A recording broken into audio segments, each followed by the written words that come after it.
Hello, good evening, everyone. Welcome to this webinar of orientation to the United Kingdom, that is UK residency pathway, wherein we'll discuss and we will understand about doing residency training in the United Kingdom. And for that, we have our esteemed speaker. I welcome Dr. Tanmay Jadhav. He is uh, a student of St. G.S.M. Medical College in K.E.M.H Hospital, MBBS batch of 2015 admission year batch, and he will be doing his residency training in interventional radiology in the UK. Welcome. And before we begin, I just have a few instructions, a few etiquettes to be followed to make this process, to make this webinar more smoother and more disciplined. So a few points to note: that you have to keep your mics muted, that is turned off, whenever you are not speaking, and whenever anyone else, that is the speaker or other attendees, uh, are actively speaking. By that, I mean, don't interrupt others unless absolutely required.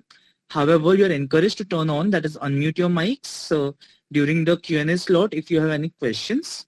And if the speaker wishes that it should be more interactive, then also you feel free to turn on your mics and interact and discuss. Then videos could be kept on or off according to your choice and convenience. Inappropriate words like abuses, harsh or rude words towards anyone in the meeting or outside are strictly prohibited. Any such instance will lead to the removal of the attendee from the meeting. And lastly, as stated earlier, some time in the end is also allotted for audience questions and doubts in the Q&A slot. If you have any questions during the webinar, I request you to note them down so as to ask them whenever the time is given. And the question could be asked by turning on your mics and asking it yourself, which is preferable. Or if you are a bit hesitant, then you can also put it in the chat box. With this background and with this introduction, and without any further ado, let's begin. I hand over to Tanmay for taking us through the journey to know about a UK residency. Thank you.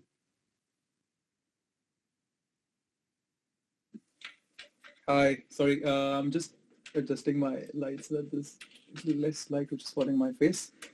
Right. Hi. I'm Tanmay. I did my MBBS at K.E.M.H and G.S.M.C. So we're speaking about the UK residency pathway. So let me just start the presentation. I would much like it if you can keep your videos on. I mean, it's a personal choice, obviously. But you can interrupt me at any point throughout the session. This session is mainly directed for people who are approximately in their first half of MBBS, because that's essentially when you have all these questions. If you're going to decide on USMLE, that's probably the time when you do it. And going ahead, I mean, I know it's probably a bit early for us to sort of talk about residency if you're in the first half of MBBS, because I am a personal believer that you should really, enjoy your MBBS and then make those decisions when the time comes. But unfortunately, the situation with the world right now is that forward planning has become paramount these days. If you want to get into a competitive specialty, if you want to get into a good place, if you want to get into a different country or a good program later on. So with that, yes, Pauras has started his video. I love that he has a calendar behind him. So I'll start presenting.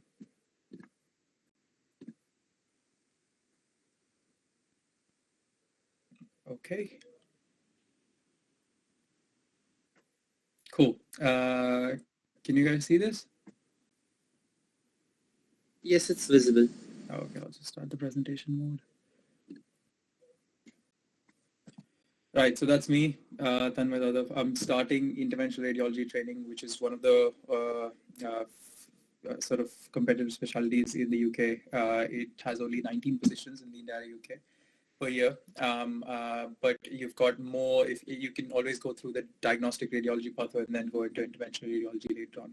So let's begin. So PLAB. I assume that probably if you're in the first of your MBBS, then PLAB might not be the word which is used by the time you reach the exam. It's going to be something called as UKMLA, and I'll discuss about the details in the presentation ahead. So most people have the understanding that PLAB is essentially the exam, the equivalent of USMLE for the UK, and it's quite true actually. But there's quite a few differences between the two, and between NEET and all the other pathways which relate to the UK.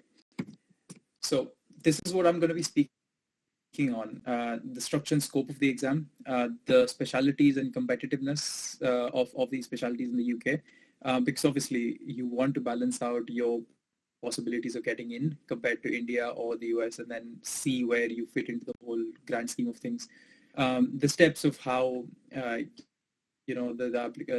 exams and the registration for the UK works, that timeline for the process, which is very important, because if you want to have like a timeline, possibly join in to residency with your peers, which I'm going to do. It's something that needs to be planned. It's not something that can be left for later on, and how you can get the scores. It's just pass or fail. You're judged on the basis of your CV. You're judged on the basis of your interviews, and you're judged on the basis of soft skills, which I believe is really the ideal way of doing things, because well, out of all the other things that we'll discuss ahead, I mean, medicine is more something to do with your personality and your ambition towards doing things, rather than proving to NEET or the exam board that you can read this up and you can remember these facts for the next 3 months and then forget all about them. The cost factor, obviously, I mean, it's not. We know that going abroad is not a cheap option. So understanding what the cost implications are is quite important for some people to make that decision. And then lastly, just a word on how life is in the UK, how I found it, basically. So structure and scope. Residency and fellowships, usually most of the Indians you will meet in the UK, rather the old school way of doing things was that MD or MS in India, and then you come to the UK for the residency or fellowships, which, fair enough, was a great way of doing things before, when the recognition for fellowships and sort of these short-term posts after MD were high in India. But now almost everybody has an MRCP, almost everybody has these fellowships. So the value of that is fast reducing. And if you want to eventually end up living here or moving to a first world nation from here, then it's going to be a bit more difficult for you to do that with just fellowships. You will have to, again, re-enter training and then do things. So a lot of people say, I want to stay in India and give NEET PG only, so they're not really interested about USMLE. So my USMLE colleagues, juniors rather, did a presentation very similar to this one. I've literally just edited their presentation and then I'm presenting to you. But the outline is pretty much the same. They said that the preparation for USMLE exam is not going to do you any harm in the first half of your MBBS, and it's only going to help you learn more, which I completely agree with. The exam is intensive and it's going to sort of really catapult your understanding. I myself read through USMLE books in second year, but never ended up giving it. Your decision for PLAB, although, can be quite late, as late as final year, and you could still start residency with your colleagues. With the star over there indicates that you just need to have a little more of a focused plan when you make that decision later in life. Because for me, I made that decision after my final year results. So for me, it was quite late as well, but I've still managed to sort of pull things together, and I'm sure you can do it too if you follow a pathway. So let's speak about the most important question, right? Everybody here either wants to be my surgeon banega or my cardiologist banega or whatever. So it's like that. So what in India, I mean, obviously your competitiveness is created by your rank, and then the first few rank will always take radiology, and then they take medicine, surgery, all that, dermatology, and stuff like that. So that's how it works in the UK as well. Sure, all these specialties which we've discussed are highly competitive, but the scale is completely different. The way the things are assessed here is something called as the HE competition ratio. Now, one small factor I'd like to mention to you is that IMGs are increasing significantly in the UK, and to such an extent, we have so many talented IMGs now, that this year the number of overall the number of training numbers in the UK, more IMGs got in than UK graduates. So essentially that means that there are more people from outside origins who are entering the training in the UK compared to people who studied in the UK.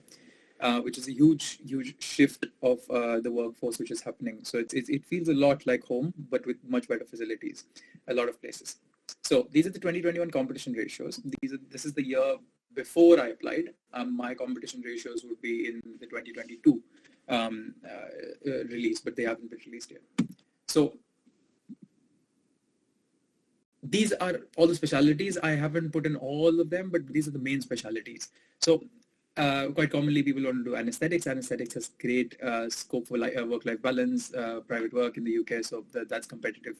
If you've got clinical radiology, which is extremely popular after COVID because people love the fact that you can work from home, you can basically report for Australia, you can move anywhere in the country or even outside the country sometimes, and report. And it's really fascinating in general. Core surgical training, obviously. The age-old, I want to be a neurosurgeon or whatever type of surgeon. You've got that. You've got internal medicine training, which is essentially the core, like the general medicine MD that we have before going into higher specialty training. And then you've got ophthalmology, gynecology, which are also popular branches. Now, what I want you to note here is these three columns here. This is the application submitted, which is essentially all the applicants from the UK who have applied for this particular specialty. So, for example, let's say clinical radiologies. Last year, there were 1,677 people who applied for positions, and there were only 358 positions which were available across the country. So effectively, the competition ratio was, there was 4.68 people applying for one post. So there was approximately competition against 5 people for every post. And if you want to put this into perspective, think about the number of people giving the NEET exam. So the NEET exam is given, I think, approximately 1 to 2 lakhs, I'm assuming. So 1 to 2 lakh people for about 10,000 good places, and then you've got non-clinical, obviously, in random places which you probably will not be taking up. So then you've got 10,000 good places. Plus, within that, if you subdivide for specialties, that number reduces significantly. Plus the category fiasco which has been going on, it just complicates things. So I'm assuming that the competition ratio in India is approximately 100 to 1 at least with those numbers. So if you see that gap, obviously, I mean, if you compare NEET with the PLAB, that there is no comparison. This is much more easier. It's just that there are different metrics for this application. There is an exam, but that exam doesn't hold that much value. Your portfolio, your interview skills really matter here. So that is what you're judged on rather than NEET, which is quite archaic, I would say. So caveats to the competition ratios is that they are overinflated sometimes. So quite often people will apply for multiple specialties, whereas they actually really want to apply for only one. So for example, I applied for anesthetics, obs and gynae, and radiology just as backups, because just in case, because obviously radiology is very competitive. So if I didn't get in, I'd probably do 1 year of those and then move on to radiology later on. But then luckily I got it. So those numbers are inflated because people apply to multiple branches. There is a bottleneck at ST3. Now, essentially, ST3 is the first 3 years of your training, which quite often in medicine and surgery are your core. So like we do MS, general surgery, MS, MD, general medicine. You would do that, and then you would have to reapply to whatever specialty you're applying. So you'd like to go into.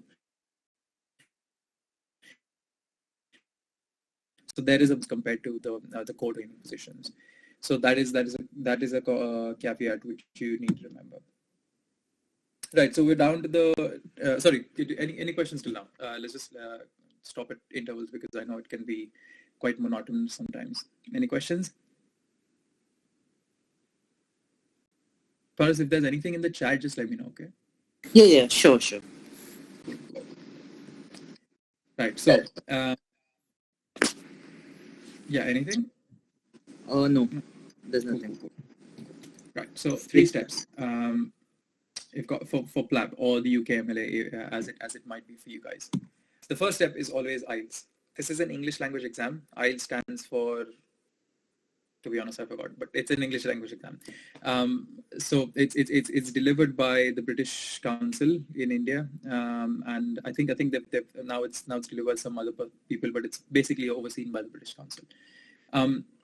It really requires very basic English knowledge. Honestly, I mean, you've got 4 sections. You've got speaking, you've got writing, you've got listening, and you've got reading. So these 4 sections, you need to have at least a 7 band. So the highest band is a 9, and you need to have a 7 band minimum in all sections and a 7.5 overall for you to become eligible to apply for writing the PLAB exam. Alternatively, some people who struggle with the IELTS exam tend to give the OET. Now, OET is an exam which is recognized by the USMLE and the PLAB, the G.S.M.C, which is the UK equivalent of MMC. So the caveat is that this is approximately 2 to 3 times more expensive than IELTS, and it's more intensive, it's more specific to the medical profession. And again, I mean, it is the dates are far and few in between. So that's the first step. Now you need to get this done approximately towards the end of your final year before you go in for your. So since these results will be valid for just 2 years, that's why if you've given them around your final year exam, then it will be valid till you've completed your PLAB steps and you've got registration, because you need this at registration as well. Right. So the next one is UKMLA, PLAB 1. Now, in comparison to USMLE, this is a completely different ballgame. This is an MCQ-based exam. It's 180 questions you need to give in 2.5 hours. The syllabus is essentially all subjects of MBBS, and it really it's honestly, even though it says all subjects of MBBS, you've got question banks, and if you've finished 1 or 2 of them, it's honestly not a difficult thing. Prep time should be 3 to 4 months with internship, so it's really not that difficult. So it can only be booked and given after receiving final year results. That is the caveat here. So you need to have your IELTS results ready on the day that you are receiving your final year results, and immediately go online and book it. Now, I know that these days they're releasing the PLAB 1 dates on particular days, so you need to have that foresight and planning and know what dates these are coming out, and then book them as quickly as possible to get the most convenient location for you. Now, difficulty level is, I would say, I wouldn't even count this as difficulty. I mean, it's easier than USMLE, and it's easier than NEET PG. So it's really not something that you should be worried about, which is why I keep emphasizing the fact that this decision to give PLAB or UKMLA can be made quite later on in your career. So this is, even if you don't take anything away from this talk, I would like you to remember that, for example, you go off tomorrow and say, like, yeah, you forget about all this future planning and you just enjoy your life, and you say, oh shit, I missed the USMLE board because I need to start preparing in 2nd year or 3rd year. Oh shit, I don't feel like I'm going to do well in NEET PG because I just can't remember things like that. And then you suddenly find yourself in final year, and you're like, shit, what do I do with my life now? I want you to know that this is an option which always exists for you, and I do not foresee this option closing down anytime soon. The only thing I would say is that don't treat this as a side option. That is all I would say, because at the end of the day, if you want to end up in a residency program, look, giving the PLAB and coming here for a job is super easy. But getting into training is where the crux of your planning and your preparation comes in. So that really needs to be planned. Even if you start in final year, you can still do all of those things, but it needs to be planned. It can't be it can't be a plan B when you're preparing for NEET PG or preparing for USMLE. Okay, so this exam has a 66% pass rate. It's honestly, I'm sure all of you, whoever gives it, will pass.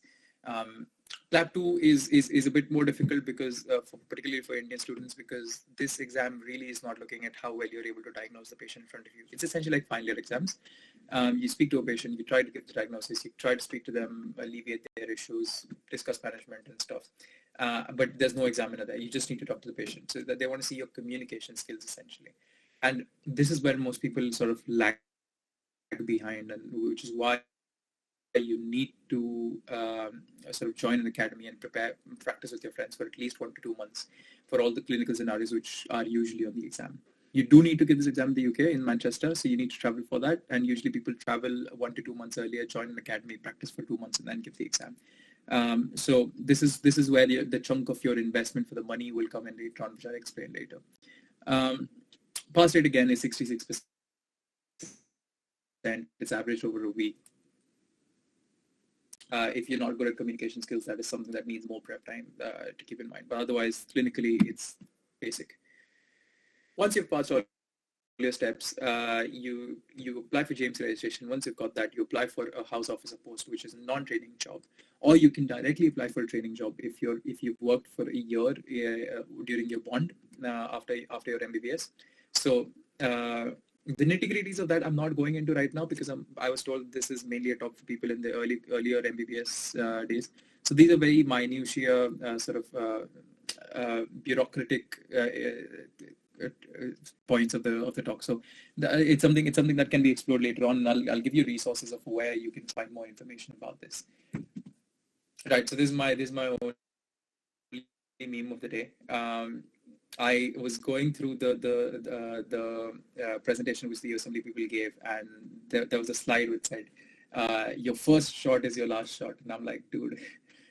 So yeah, honestly, like I said, if there's anything you take away from this, I want you to know that this is an option for you at any point, which you can explore before your final year. And if you plan it well, whenever you make that decision, you will be able to get your first shot and multiple other shots and get into training with less repercussions than USMLE scores and applications and stuff. Right. So the timeline, obviously. So yeah. So do you want to, we have some questions. Do you want to take a pause and answer the questions? I think that would be best because okay. I've been speaking. So should I read them out for you? Well, I can open up the chat, I guess. Okay. Okay.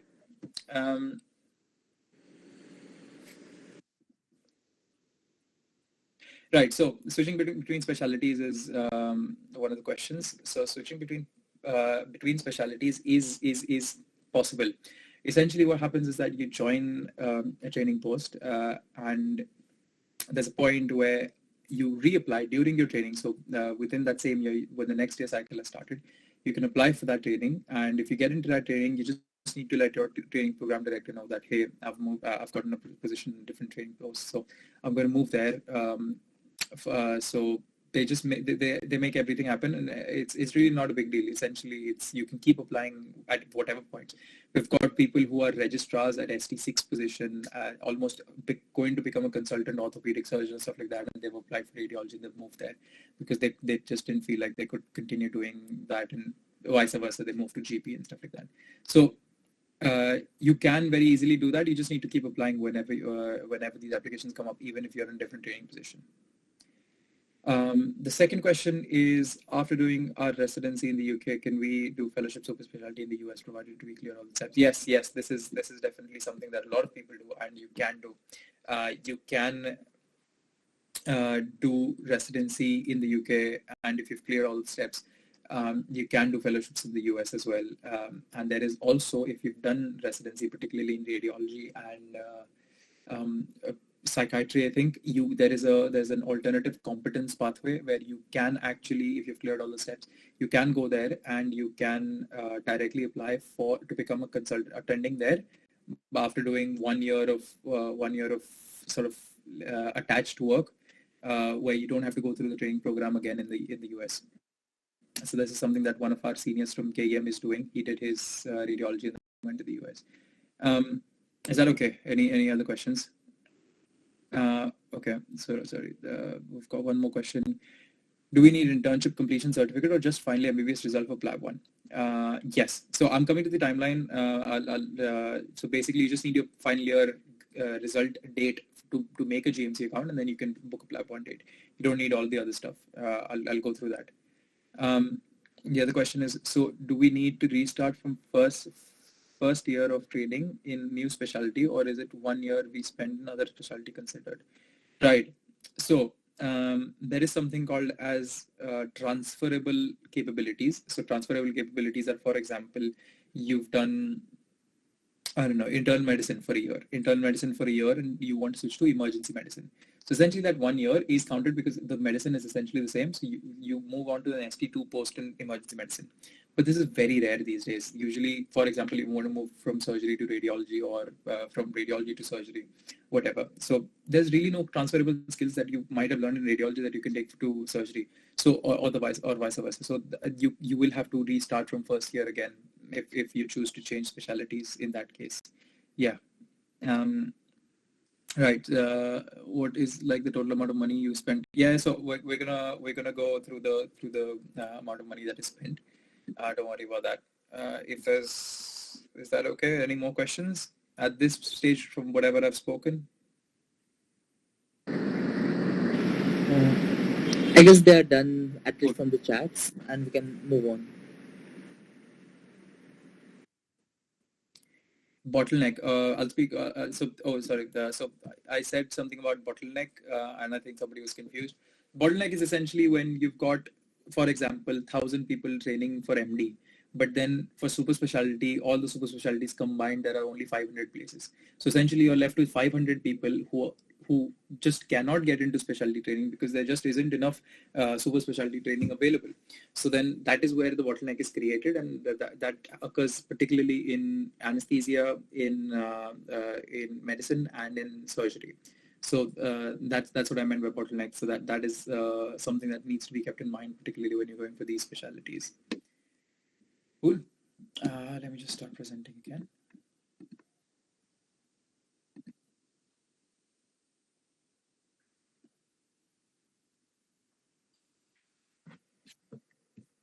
Cool. So timeline. This is important because you need to understand when you need to plan everything and how things will progress. So usually this is my timeline, and it's from what I understand, it's probably the fastest timeline for you to get in training. There's really no faster way of doing things from what I can see. So third year, chill, you enjoy life. Final year, study, enjoy life. You might want to choose to do electives in the UK around the end of final year. So there's a gap between final year exam completion and internship start. That is when I did my electives, and you would need to apply for these electives at least 6 months in advance. Some places like Oxford, where I got into with scholarship, that you have to apply 1.5 year in advance, which is a bit of a ball ache because you don't realize that you need to apply so much in advance. Imperial College, another place where I did my elective in neurosurgery, was also something that was a bit more flexible, which is about 8 months in advance you need to apply. So you can go on to the websites of all of these colleges and just, they have an elective program. So you can just check that. Oxford has a scholarship elective program. So the application is a little more bigger, but yeah, you can choose to do the electives if you want to see how the UK is, if that is really the right one for you, and if that's what you want to go on to do. So internship is when so for example, you've given your final year exams, you've got your results, you're done your electives, and then you get your results. That the day you get your results, you should ideally approximately around that time, you should book your PLAB 1 date and start with your internship. PLAB 1 can and should be given during internship because it's the earliest that you can give it technically, and it is also a great time because you need to prepare for 3 to 4 months tops and just finish that off, because you will need some time and planning for PLAB 2. Once you're done with your internship, you can either fly to the UK quickly and give this exam if you've gotten a date, or you can continue to do your bond and give it in between that. So once you've done that, you've passed your PLAB 2 and you've done that, you get your James registration, you apply for an SHO or an FY2 post. SHO is basically senior house officer. FY2 is foundation year 2. Foundation year 2 is essentially second year of internship. These people have 2 years of internship rather than 1. So you would, which is what I'm doing. I'm doing FY2. So you need that because to apply to get into training, you need to have completed 24 months of post final year internship to be eligible to start training. So essentially, you can't just after internship apply for specialty training and then get into training. You need to have 1 year. Why I got in was because I was in a approved F2 program, which essentially meant that I will be completing 24 months of postgraduate training, before I start my specialty training. So that's why I got that exemption. You will not get that exemption with SHO post, so be aware of that. Then you would start off with ST1 or CT1, and then approximately 5 to 7 years later, 5 years if you're clinical radiology, 6 years if you're interventional radiology, 7 years if you're medicine or surgery minimum, and then you will become a consultant. That's where all the good part of life lies, apparently. So preparation. When do you start preparing for the exam? For UK now, but only on your portfolio. Don't try preparing for the exam, because the exam is really not that difficult. So what does your portfolio include? The portfolio includes 5 main sections. One is leadership activities. So join a club, join an organization, try to become the regional or national head. The highest level of points you get for a portfolio, or if you've been part of the national committee in some sort of leadership role. Second one is teaching others and teaching courses. So if you get an opportunity to teach juniors, if you get opportunities to do any sort of teaching, do that and get it documented by some professor that you've done this teaching, and it really shows, it really adds value to your portfolio. If you are able to do research and ideally get them published in a PubMed index journal. But honestly, again, this is something which most people do not have, and if you don't have it, don't stress over it. It's something which takes a lot of effort, and if you don't have the time or the money or the skill to do it, there's no point doing it, because it's not going to add that much value or difference to your portfolio. Audits and QIPs is something which is very specific to the UK. It's not done regularly in India, and that is why a lot of people from India don't have these on their portfolio. I particularly had to hunt down somebody who knew about this, a professor who knew about this, and then conduct an audit under them before I came here, so I had the documentation. But I'll give you resources at the end of the talk, which will be able to direct you to what an audit is, what a QIP is, and how you can conduct it. It's very simple. It can be done in 2 days as well, so it's really not a big deal. And the last one is commitment to specialty. So if you attend any conference, any sort of talk from the specialty that you want to get into, get a certificate for that. That really adds value. That shows that, hey, you've not just sort of woken up today and said, I'm not enjoying this, so I'm going to do this. So that all these things add up. Okay, so we're coming towards the end of the talk. My timeline of where I am now was, I made the decision to come to the UK after my final year exams in January of 2020. I booked my exam in March of 2020, which was approximately when I started my internship. PLAB 1 I gave mid-August 2020, so literally the gap between that is 5 months probably, but I didn't even prepare for that 5 months. May 2021 I gave my PLAB 2, which was almost a year after that, but I went to the UK about a month before, and I prepared with some friends. One of them was my senior from K.E.M.H. And then I started my F2 post in August of 2021. So last year, August. I applied for residency in November 2021 and interviewed in January. And this March, I got acceptance into the training program for interventional radiology. Cost factor. So I guess people were wondering about this, and this is probably one of the big decision makers for a lot of people. I do understand that some people might come from privileged backgrounds like myself, where I didn't really have to think about this that much, but it does add up sometimes for a lot of people. So just to give you an idea, IELTS or OET is 15,000 or OET is 30,000. PLAB 1 fees is 20,000 rupees. PLAB 2 course costs about 50,000 rupees. The travel to and back from the UK is about 50,000, and living in the UK for about a month is 50,000 rupees. Now, PLAB 2 fees are 85,000 rupees, which makes this a very, very expensive exam. So failing is definitely hurtful, because you need to book it again. And then finally, visa and travel one way when you're coming here, settling down for the first few days before you get any sort of pay from them is 50,000. I'd probably say 50,000 to 1 lakh, depending on how far away you are from the pay date.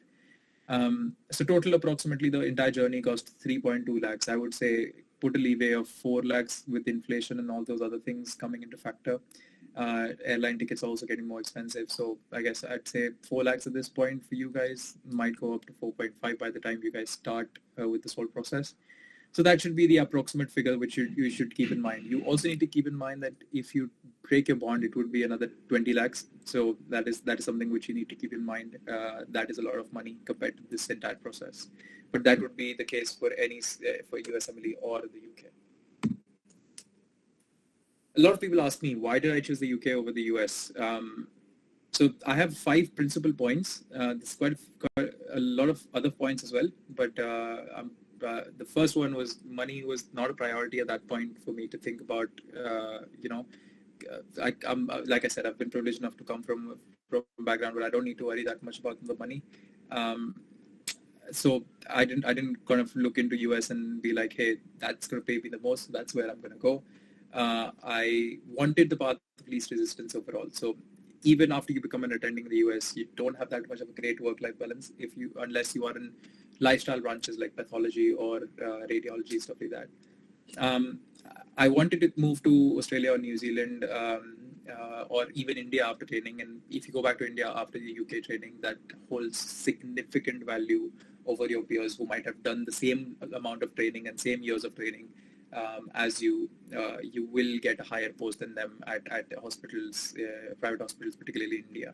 So that is definitely a huge game changer. And enjoying my 20s was very crucial for me.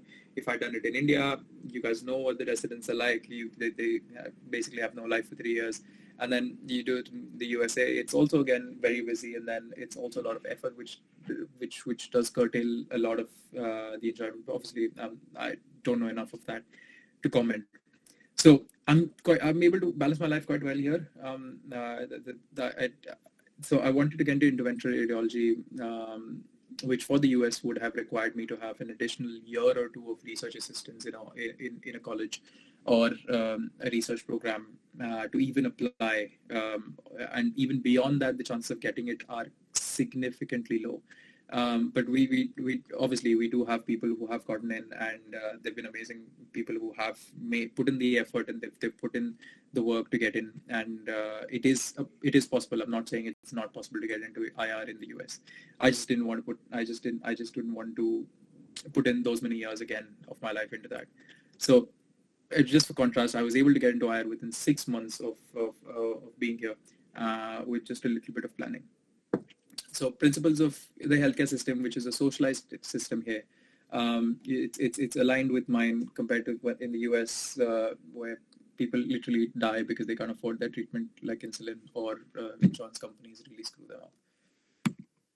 Life in the UK, it's pretty good. It's during residency is 40 to 48 hours per week, much less compared to the K.E.M. standards or even US.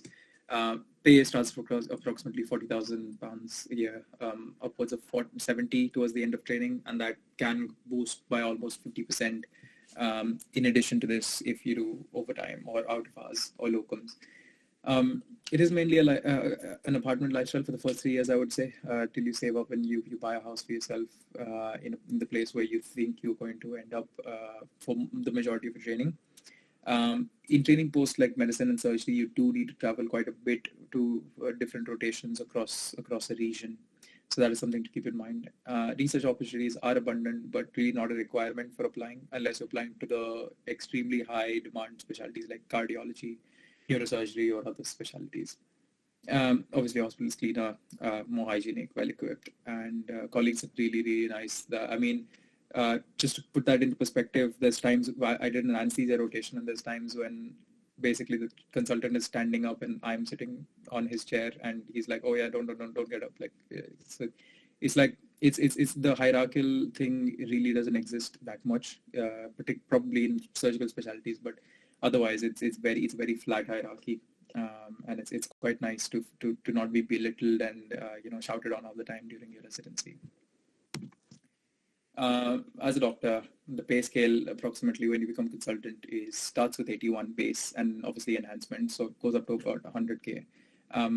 Radiology, anesthesia, GP gross pay does average around 150 to 200K if you combine private work as well, which there is a lot of for these people. Orthopedic surgeons as well would be around that mark. The ironic thing in the UK is that if you're a neurosurgeon, and you're a pathologist, you will still make the same amount of money. Although a pathologist will probably make more because he's able to do a lot of private and other sort of out of hours reporting than neurosurgeon. So it's mainly like you're being paid for your time, not for your specialty. So that really helps people put things into perspective and not go behind branches which are paying more. Simple answer is that if you want to make something called as the andha money, andha paisa, go with USMLE. But if you want comfortable one, you're okay with this, and you want to enjoy your 20s, you enjoy your 30s, still have the opportunity to move to Australia, New Zealand, India, Middle East, wherever you want to go. This is definitely a good option. My experience here has been finding support system is very important because it's a new place. Like any other things, finding it, that is very important. There's enough extra work to go around for you to make a lot more than what your basic pay is, because if you can put in the extra effort, you paid at 5 to 6 times your normal hourly rate. So you end up making what you'd make in a month in 2 days, sometimes 3 days, sometimes. Internal medicine is a dumping ground for old patients, unfortunately, because people live here for much longer than compared to India. I would say, from what I've seen, if you're thinking of doing internal medicine, I would discourage you from taking internal medicine in the UK.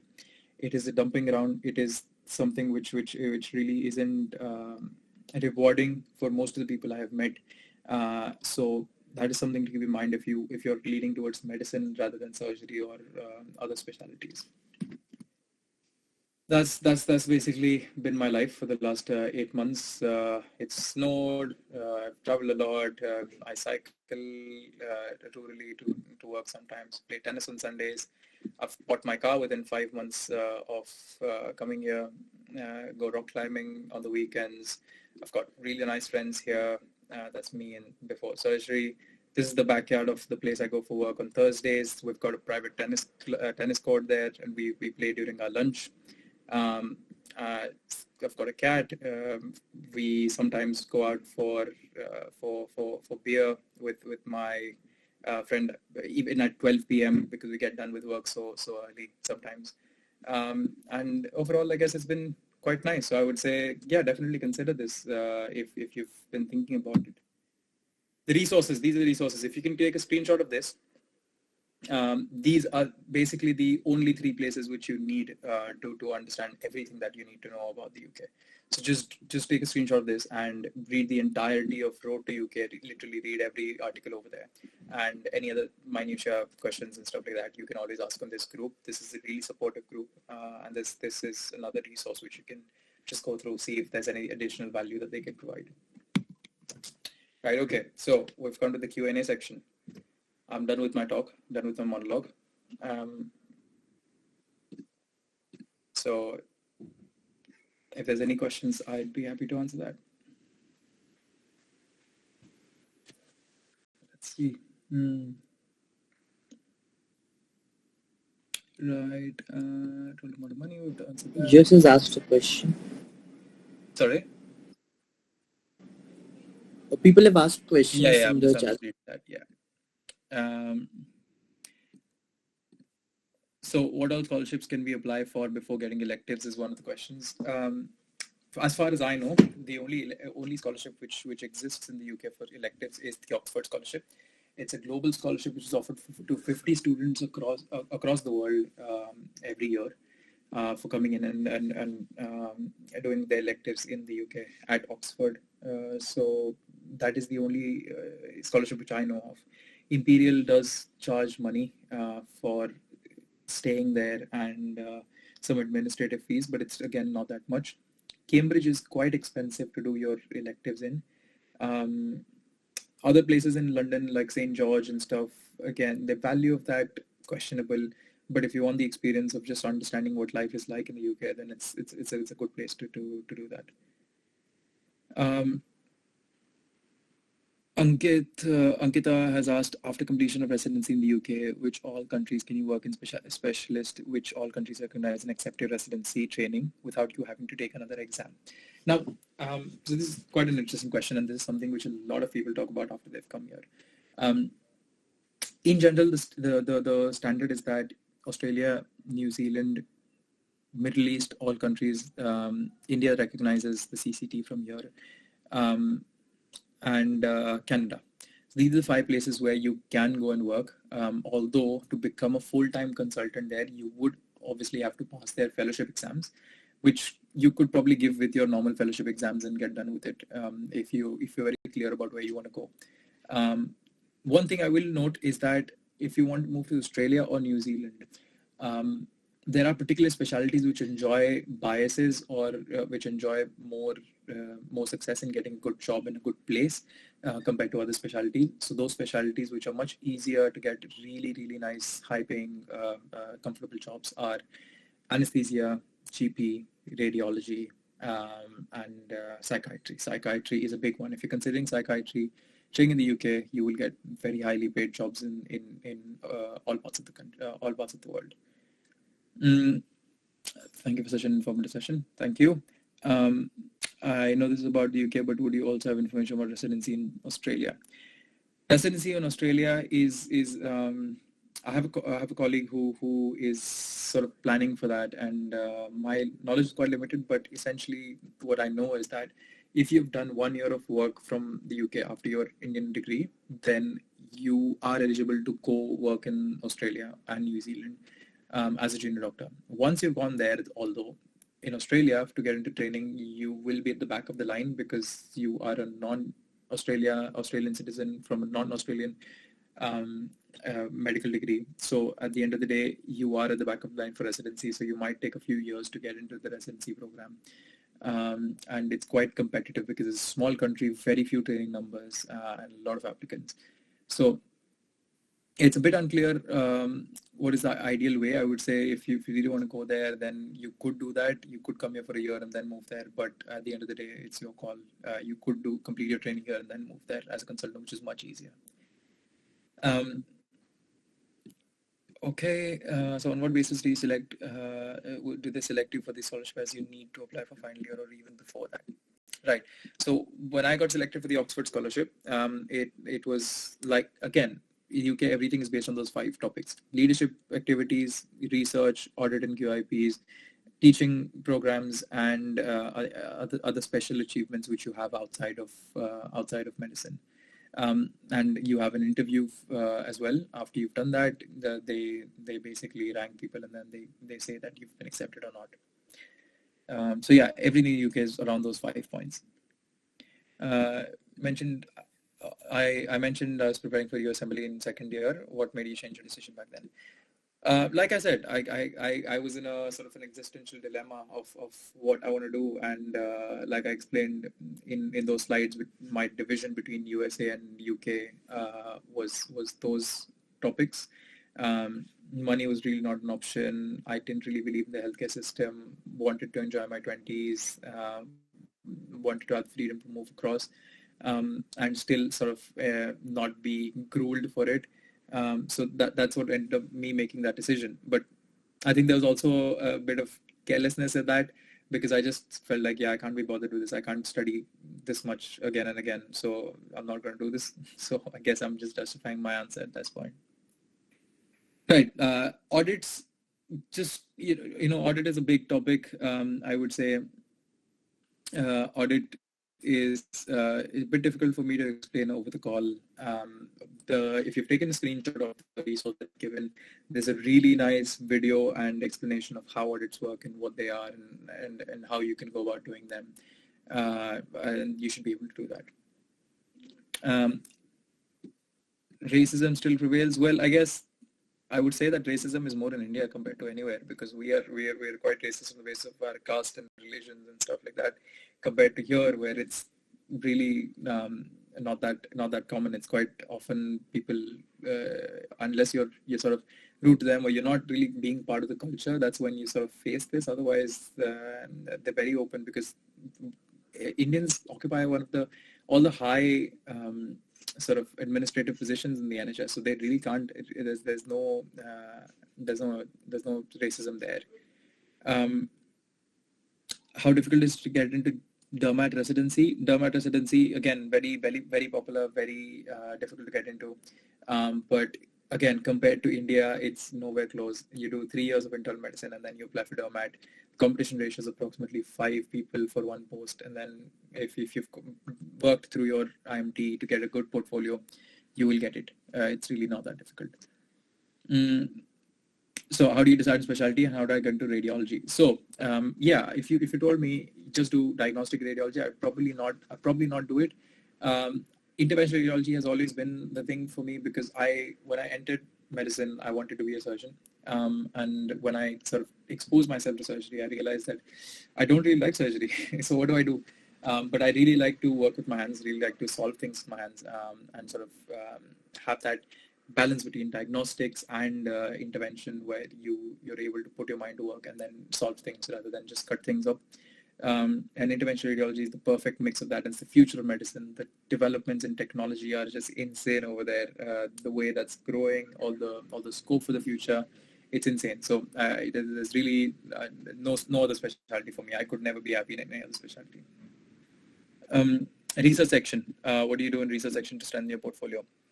The way that works is that it's counted. So you don't get any points if you don't have research. If you've got one research in a PubMed Index journal, even if it's a case report or stuff like that, it's basic. Any publication in a PubMed Index journal, you get 1 point. If you get 2, then you've got 2 points. If you've got 3 co-authorships, then you get the maximum 3 points. So that's approximately how it works.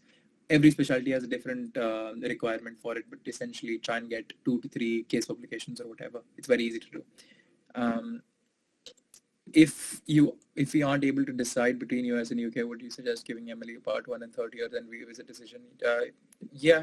I mean, I would say if you're not sure and if you can put in the effort, if you've got the will to do it, give part 1, give step 1, and then revisit that decision. Because obviously, if you end up choosing USA, then you've at least made that step towards that. Because like I said, PLAB, you can always make that decision later on. So probably if you want to do it, you can do it that way. New emerging fields in the UK which you think can flourish in the coming years. I'm biased. I'm biased towards interventional radiology. So if you ask me, I would say interventional radiology. It's really upcoming. Neurointerventional radiology. It's insane. I mean, the technological developments and the ability to do private work with the least amount of setup and the most amount of returns is very high over there. In that field, probably another place is orthopedic, ophthalmology and ENT. These probably I would say are the top 3 highly emerging fields in the UK. UKMLA different from PLAB? No, it's just a rebranding of the thing. It probably be slightly different. They haven't released the details of how it will be different, but it's mainly grossly going to be the same. It's like the next exam which even the UK graduates will have to give. So it'll be standardized across everybody who's applying for registration. How do you compare UK versus US versus India versus other countries in terms of quality of specialty training, like recent advances and stuff? Right. I would say that US definitely leads with the cutting edge stuff. So, but then again, so for example, if you have 50% of the hospitals in USA having the cutting edge stuff, you will have these cutting edge technologies in the major hospitals across the UK. So if you're training in one of the centers, if you're training in something high specialty like cardiology, stuff like that, you will be at a high center. You will be exposed to these recent advances and stuff. So that is definitely something you can keep in mind.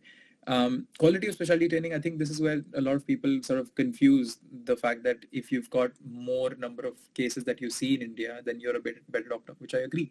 You will have seen a lot of different things. You will have had more experience with dealing with complex patients, but the art of doing medicine or the art of surgery, it's more about quality versus quantity. So here you will not do 100 operations per month, but you will do 20, which you'll do perfectly. So then that the sort of balance between quality and quantity needs to be factored in.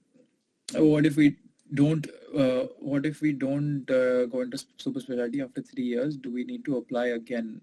Yeah, so I mean, at the end of 3 years, if you don't get into super specialty, you would continue as a registrar, which gets paid really well. You can do a registrar locum job, and you can apply again next year and try your luck. So there's no your first attempt is your last attempt kind of thing. Every attempt is considered as a new attempt, and you can try as many times as you want. especially for surgical branches because of importance of skills. Yeah, okay. So that's just continuation of Pauras Madre. Cool. What's your take on radiology being under threat from AI?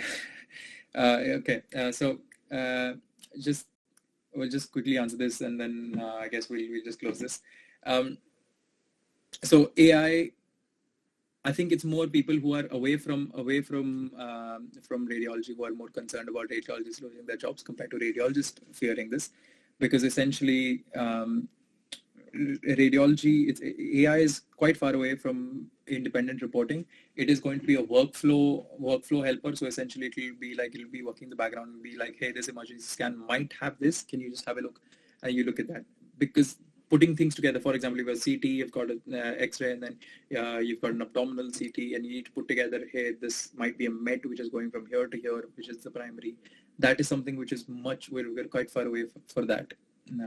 And again, all the retraining parts and stuff like that, it's a huge debate. Gap year being red flags for in the US, I don't know for the US, sorry, but in the UK, it really doesn't matter. Exactly. I wanted to ask like whether they are in the UK. Like, oh yeah, no. It really doesn't. You don't get red flags for having gap years at all. What resources did you use for PLAB 1 and PLAB 2? PLAB 1, I used Past Medicine and Plabable, and for PLAB 2, I joined this academy called Aspire in Manchester and practiced with friends over there.